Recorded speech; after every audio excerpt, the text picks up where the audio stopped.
#Ask Dr. Johnson type చేసి మీ questions అడగండి, తప్పకుండా రిప్లై చేస్తాను. Anvesh Roy 1962. Hi sir, transplant తర్వాత ఎన్ని డేస్ క్యాప్ యూస్ చేయాలి? Please reply.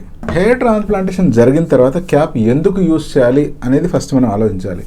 హెయిర్ ట్రాన్స్ప్లాంటేషన్ జరిగిన వెంటనే ఎవరికైనా కూడా ట్రాన్స్ప్లాంట్ జరిగిన చోట ఎటువంటి బ్యాండేజ్ కానీ ఎటువంటి ప్రత్యేకమైన కవరింగ్ కానీ ఉండదు. సో ట్రాన్స్ప్లాంట్ చేసిన గ్రాఫ్ట్స్ అనేటువంటివి ఈజీగా అవుటర్ అట్మాస్ఫియర్కి ఎక్స్పోజ్ అయ్యి ఉంటాయి. ఇటువంటి సిచ్యువేషన్లో విపరీతమైన ఎండ తగిలినట్లయితే ఆ ఏరియా డ్రై అయిపోయే ఛాన్స్ ఉంది, గ్రాఫ్ట్స్ కూడా డ్రై అయిపోయే ఛాన్స్ ఉంది. అదే కనుక విపరీతమైన డస్ట్కి ఎక్స్పోజ్ అయితే ఆ ఏరియాలో ఇన్ఫెక్షన్ వచ్చే ఛాన్స్ ఉంది. సో బెస్ట్ థింగ్ ఏంటి అంటే ఈ గ్రాఫ్ట్స్ ఏవైతే ఇంప్లాంట్ చేశామో ఈ ఇంప్లాంట్ చేసిన గ్రాఫ్ట్స్ మళ్ళీ 15 to 25 డేస్ అప్పుడు ఎప్పుడైతే రాలిపోతాయో అంతవరకు అట్లీస్ట్ తలని కవర్ చేసుకునే విధంగా క్యాప్స్ వాడితే చాలా మంచిది. ఇలా హెయిర్ ఫాల్ అయిన తర్వాత కూడా మళ్ళీ మీరు ఎప్పుడైనా బయటకు వెళ్తున్నా, విపరీతమైన ఎండకు వెళ్తున్నా, లేదా డస్ట్కి వెళ్తున్నా, పొల్యూషన్కి ఎక్స్పోజ్ అవుతున్న సిచ్యువేషన్లో క్యాప్ వాడడంలో ఎటువంటి తప్పు లేదు.